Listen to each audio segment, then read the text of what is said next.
بسم اللہ الرحمن الرحیم۔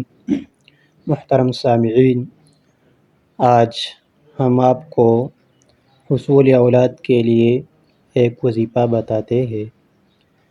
جس شخص کو اولاد کی طرف سے مایوسی ہو وہ ہر نماز کے بعد 3 مرتبہ مندرجہ ذیل آیات پڑھا کرے، انشاءاللہ صاحب اولاد ہوگا۔ یہ دعا زکریا علیہ السلام کی ہے۔ ان کو جب اولاد کی طرف سے مایوسی ہو گئی تھی تو انہیں اس دعا کی بدولت فرزند عطا ہوا تھا۔ یہ آیت قرآن مجید کی آیت ہے۔ میں اسے تلاوت کر دیتا ہوں، اسے آپ یاد کریں اور اس کو روزانہ اس کی تلاوت کریں۔